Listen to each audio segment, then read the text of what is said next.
Hello and welcome to this Harvard-style referencing tutorial. My name is Dr. Angeliki Papasapa, and within the next minutes I will try to put some light into the subject of referencing your sources correctly. The first thing you should do is to download the Harvard-style guide from the university's repository. There are two ways of doing this. Either click on the link provided here or follow the steps of the following presentation. From the LOD home screen in Blackboard, click on the Classroom Navigator link. Navigate to Learning Unit 1 and click on the readings. There, you can locate the Harvard-style guide and download it.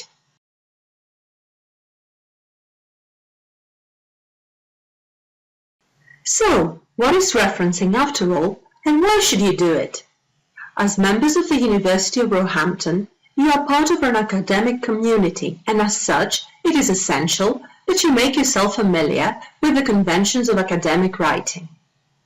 Every member of the academic community, staff and students alike, are expected to follow these academic conventions in any piece of work they produce. In academic writing, referencing is one of these conventions. Referencing is used to acknowledge the use of other people's work and ideas in our own work.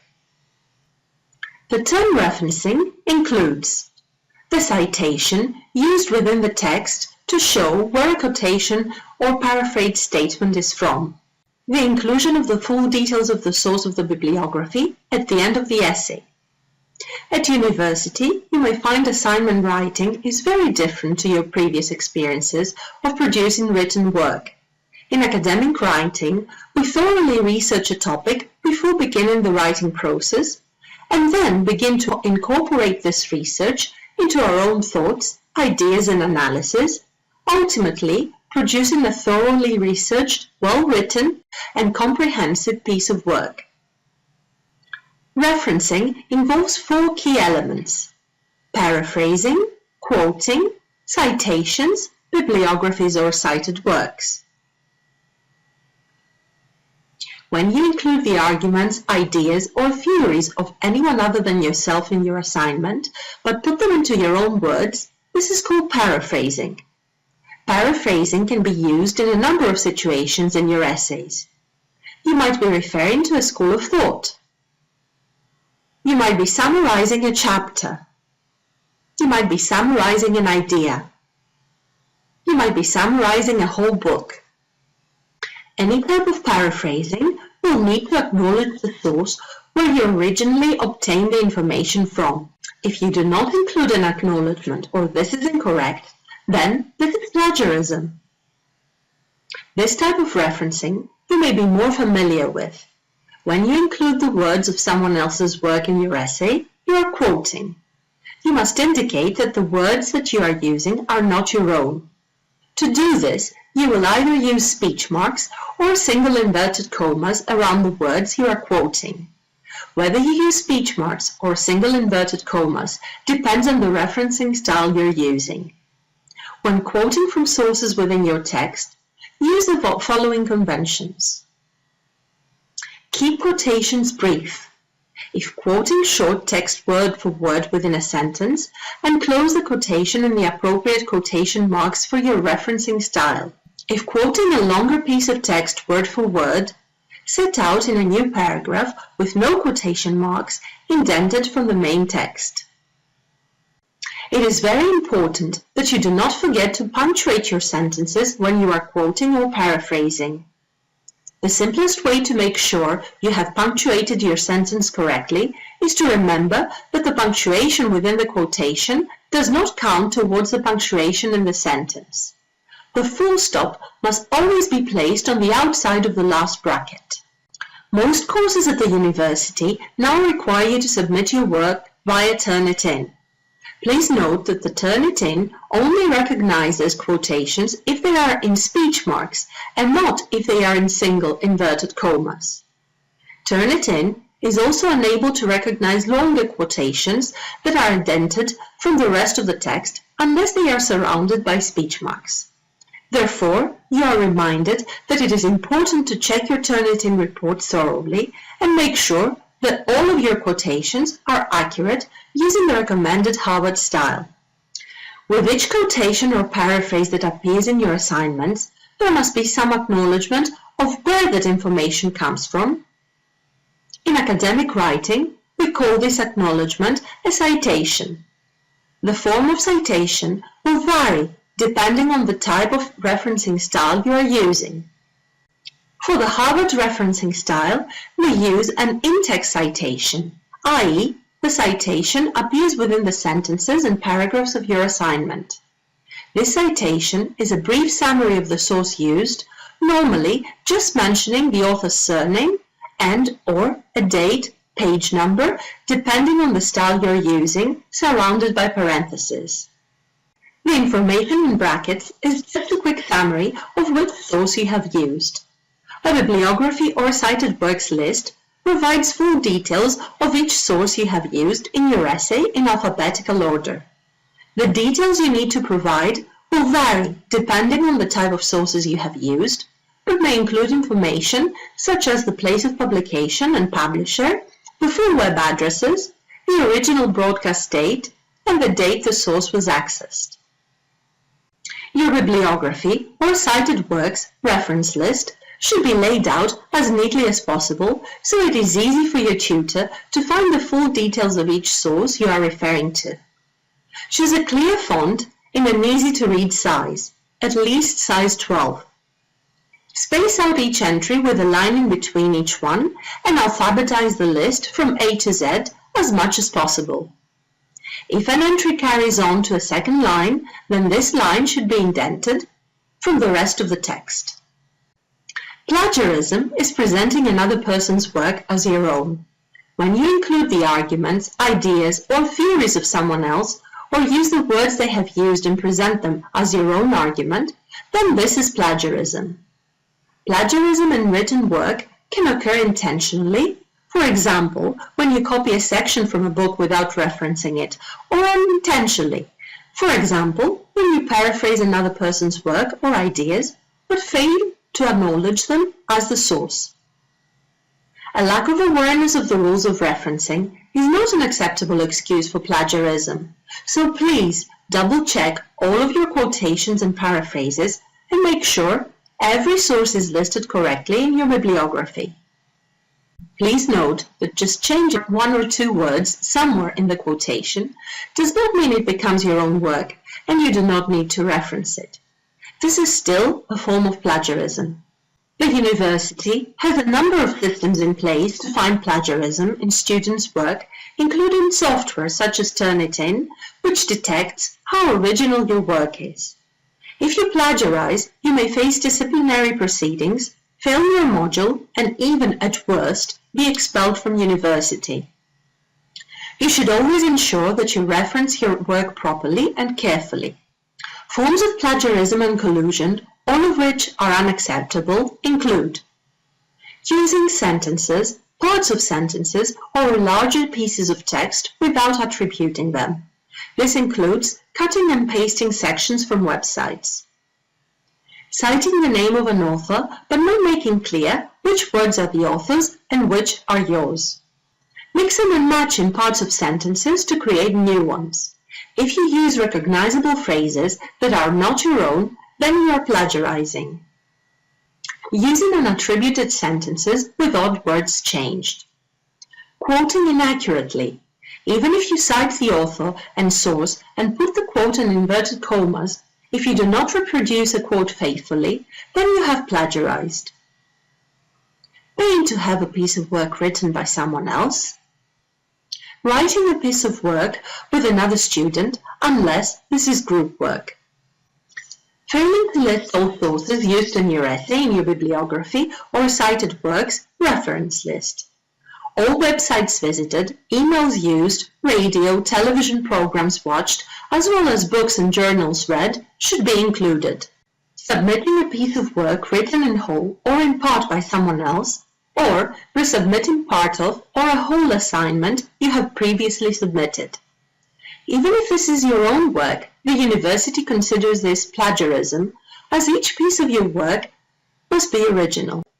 Quoting very long passages, unless the point being made is particularly complex and needs an extensive quotation, is not exactly plagiarism, but it is poor practice. Harvard referencing is a citation style where the in-text citations contain a minimal amount of information about the source, mostly author's surname, date of publication, and sometimes page number. The in-text citation is surrounded by parentheses, also known as rounded brackets. This can be embedded within a sentence or placed at the end of a sentence. The full details about the source are then being placed at the end of a document in a bibliography or cited works reference list. Each entry is normally listed in alphabetical order. There is no universal Harvard referencing style. Harvard referencing is an adaptable style used by many universities across the world. Therefore, you can potentially access a number of different Harvard guides online. At the University of Roehampton, we recommend you use the style in this guide only. Let's have a look at different forms of in-text citation. Quoting and paraphrasing. When you include the words of someone else's work in your essay, you are quoting. When you include the arguments, ideas, or theories of anyone other than yourself in your assignment, but put them into your own words, this is called paraphrasing. Every time you quote from another person, or refer to the work or ideas in your text, you must follow this with a brief citation in round brackets, which are called parentheses. The information in the brackets can appear in different places within the text. For standard quoting and paraphrasing, the citation in brackets appears at the end of the quotation or paraphrase.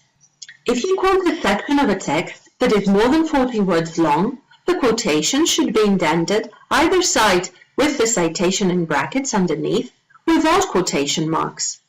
This quotation should be presented using single line spacing, and there is no need for inverted commas to indicate you are quoting when you are using a longer quotation. So, if you would like to cite the work of one author, these are the different ways that it can be done. The in-text citation usually takes the form of the author's surname, followed by a comma, and then the year the work you are referring to was published, then a colon and a page number. If you are citing two authors, the second author is listed by initials first, then surname. For 3 or more authors, in your in-text citation, you only need to list the first surname of the first author, followed by the words "et al." Remember, in your bibliography, you must list every author. If referring to the whole book, cite the editor as the author. For multiple editors, use the rules as for multiple authors. If you are citing a chapter in an edited work or an article in a journal, it is the author of the chapter or article who would be cited, not the editor of the book or journal. If you are citing an article in a journal, it is the author of the article who would be cited, not the editor of the journal. When citing a source within a source in your bibliography reference list, you should only cite the book that you have actually read, according to the rules for that type of resource. You must include the date of the original source in your in-text citation. Films do not have an author in the usual sense, so the title may be used instead. However, if you are citing the work of a particular person, the director, performer, cinematographer, etc., you can cite them instead of the author and forget about page numbers. You could only quote from a film if you were directly quoting dialogue, in which case you would also need to quote the name of the character who is speaking. Web pages sometimes have a personal author. Look for clues such as the copyright sign or about this website or contact. More often, however, the author would be the organization responsible for the website. Web pages rarely have page numbers, so there is no need to include these. Now, let's look how to create bibliographies or reference lists. At the end of your essay, you must provide a detailed list of every source you have used in compiling your work. Each entry must contain full bibliographic details set out in the designated Harvard style. The Harvard Style Guide gives examples of Harvard bibliography entries for many different types of sources. Here, we will examine some of them. For a detailed list, you should refer to your guides. In the in-text citation, the information in brackets is just a quick summary of which source you have used. In the Harvard system, all of the information about the source is included in a bibliography at the end of the piece of work. A bibliography is a list of all of the sources you have looked at to help you compile the essay. This can include sources you have read but not actually quoted from or paraphrased in your work. However, the information included in the bibliography will vary with each different source, so please check this guide carefully for the information you should include. Your bibliography should be laid out as neatly as possible, so it is easy for your tutor to find the full details of each source you are referring to. Choose a clear font in an easy-to-read size. Space each entry with a line in between each one and alphabetize the list from A to Z as much as possible. If an entry carries on to a second line, then this line should be indented from the rest of the text. For books with one author, you should first list the surname, followed by initial, year of publication in parentheses, title of book in italics, place of publication, and publisher. In books with two authors, you should use an ampersand to link the two authors together. For books with three or more authors, follow the model for two authors, but list every author with a comma in between each one and an ampersand between the last two authors. If you would like to cite two or more books by the same author, as long as these are published in a different year, there is not an issue with Harvard-style referencing. In your bibliography, list each book by the same author in order of the date published, with the earliest published book first. In this example, Hoskins is the author of the first work, but the editor of the second. If the authors have published more than one book in the same year and you are citing from them all, you can distinguish between each book with an A, B, C, etc. in your quoting or paraphrasing. Then, list the full details of the book in your bibliography with an A, B, C, etc. after the year published, so that the books can be matched accordingly. In the case of different editions of the same book, cite sources as you would a book, but include details of which edition you are looking at after the title, and include details of the first edition only in brackets at the end. An edited work is usually a collection of essays or other short pieces of writing, such as short stories, plays, interviews, etc., written by different authors but compiled into one volume by the editor. These are one-off publications, unlike journals which have an overall editor but are published very frequently and cited as journals. Edited works are cited in the same way as books, but listing the editor as the author. When referencing dictionaries, cite the whole text as any other edited work. Cite individual entries in dictionaries, encyclopedias by the editor. For encyclopedias, only include the volume number if there are multiple volumes.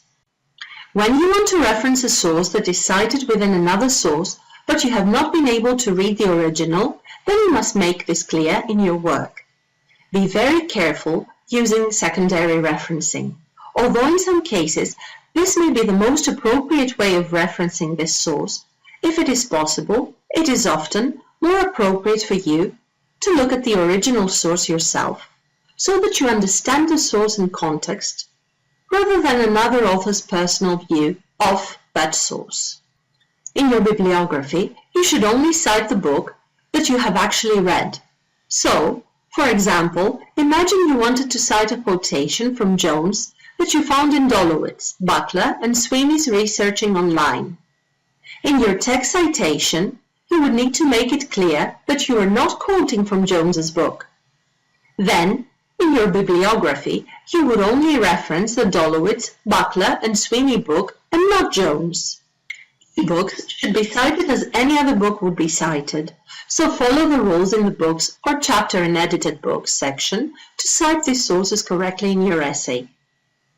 Include at the end of the entry the details of the resource you have accessed this from and the date accessed.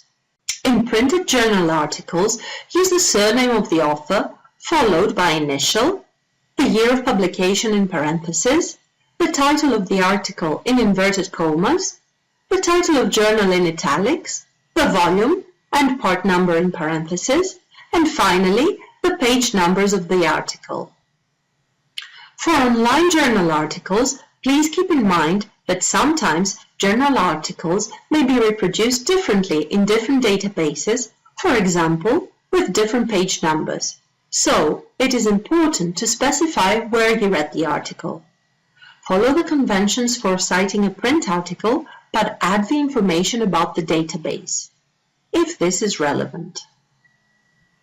When referencing printed newspaper and magazine articles, you should remember that the work you are referring to in your essay is the work of the author of the article. If the article has no author, use the name of the newspaper. For electronic newspaper and magazine articles, if the article has no author, use the name of the newspaper. When referencing websites, if there is no clear author of the website, use the corporate author instead. For example, you can use the organization behind the website. If there is no clear date on the website after you have checked for a last updated date or a copyright date, then you can write no date. As I said earlier, this tutorial is not exhaustive. So, for more information on how to cite and reference various sources, please refer to the Harvard-Style Guide. Before ending this tutorial, I would like to share with you a tool which you can use in order to produce proper referencing. It is an online citation generator. It is free and it is called RefMe. The short presentation that follows shows you how to use it. Navigate to Google and perform a search on RefMe Citation Generator Harvard so that it directly opens the Harvard format. After you find it, you can perform a search. Let's search for a journal first. How about looking for something we already have in our classroom navigator? We'll do a search using the author's surname, date, and part of the title. When you click Search, you will get a list of potential articles.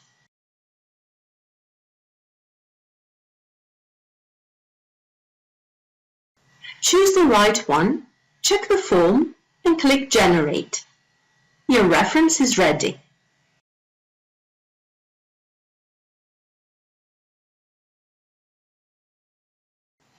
Now, let's try with a book. Do the exact same procedure, but before you click on Search, choose Book instead of Journal.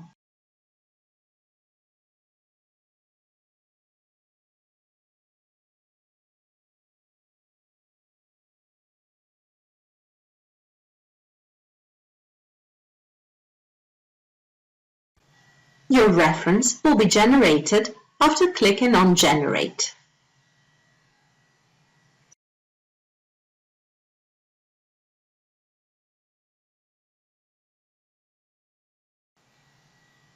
Please keep in mind that there are many other free tools online that you can use for your Harvard-style referencing. You can use Google search in order to find the one that suits you the best. Thank you very much for taking the time to view this tutorial. I hope that you found it helpful and that it gave you an idea of what is expected from you when it comes to referencing. Goodbye.